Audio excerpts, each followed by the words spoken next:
Olá, tudo bem? Estamos aqui para mais um vídeo e hoje nós começamos com uma competência nova do Enem. Nossa competência 6, estamos quase acabando todas as competências, são 7 competências do Enem, nós já estamos na sexta, que é a competência da interpretação das informações, sejam elas de natureza científica ou social, na leitura de gráficos e tabelas, realizando a previsão e tendências, extrapolação, interpolação e interpretação. É a leitura e interpretação de dados em forma de gráficos e tabelas, são as informações que nos bombardeiam nesse mundo de hoje. A nossa primeira habilidade, dentro dessa competência 6, é a de utilizar informações expressas em gráficos ou tabelas para fazer inferência. Fazer uma inferência é tirar uma informação implícita de um texto. Vamos lá. A raiva é uma doença viral e infecciosa transmitida por mamíferos.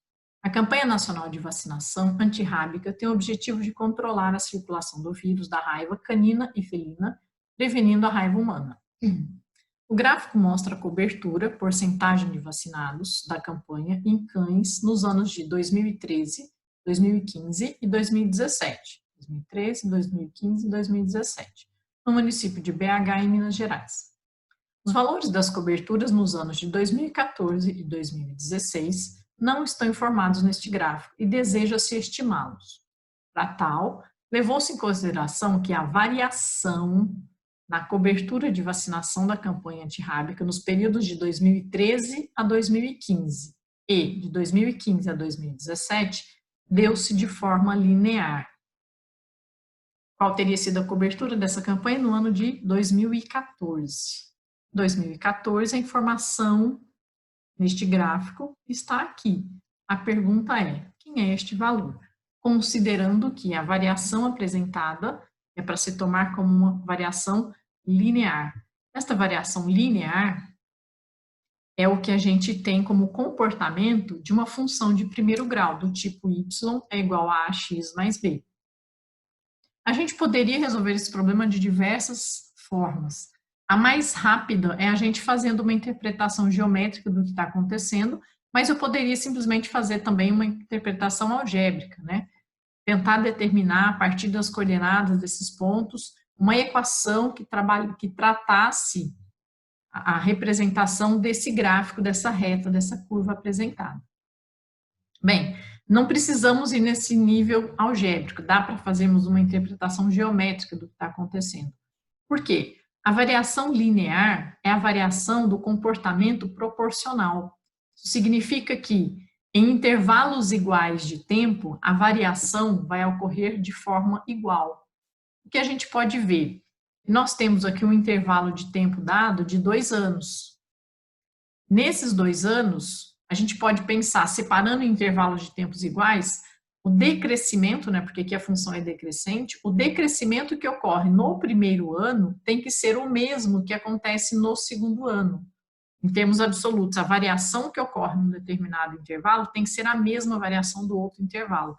Isso é uma variação de comportamento linear, variações constantes no mesmo determinado intervalo de tempo. Então, esta variação que ocorre nesse tempo aqui, de 1 ano, tem que ser a mesma variação que acontece nesse tempo. A variação é isto aqui, né? O quanto está ocorrendo de diminuição. O que a gente pode pensar? Então, que essa diminuição tem que acontecer 2 vezes. E aí a gente teria a diminuição total do intervalo. O que é a diminuição total do intervalo? Simplesmente fazer a diferença entre os 2 valores. E aquela diferença entre os 2 valores seria toda a variação. Metade vai ocorrer no primeiro ano e a outra metade acontece no outro ano.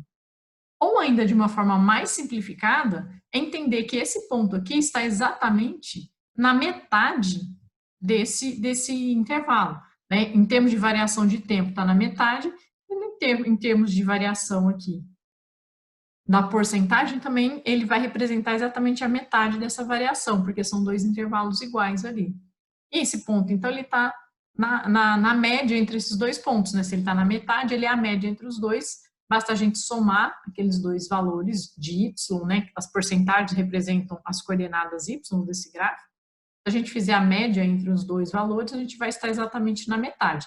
Mas aqui eu posso trabalhar exatamente ali como a média metade, porque eu tinha 2 intervalos iguais e eu estou querendo exatamente este valor referente ao intervalo, ao valor central ali, o tempo central. Né? Esta soma aqui vai dar 126, e dividido por 2 dá 63. E que é esse 63? Exatamente o valor de y que tem que estar aqui no meio. Resposta alternativa B. Ou a gente poderia ter calculado a distância toda, tirado metade e subtraído, porque é uma decrescente ali a função, tá? Mas pensando na média aqui, é o mais rápido para se resolver. E eu posso usar a média nesse caso, porque ele garantiu que o comportamento era linear. Ok? A nossa habilidade trabalhada é de utilizar as informações no gráfico, as informações estavam dadas aqui no gráfico, para fazer essa inferência, de determinar um valor que estava implícito lá no texto, e você, com o seu conhecimento de estatística, seu conhecimento sobre funções, interrelacionando esses conhecimentos da função linear, do comportamento linear, para resolução de um gráfico estatístico. Ok? Um abraço, até a próxima.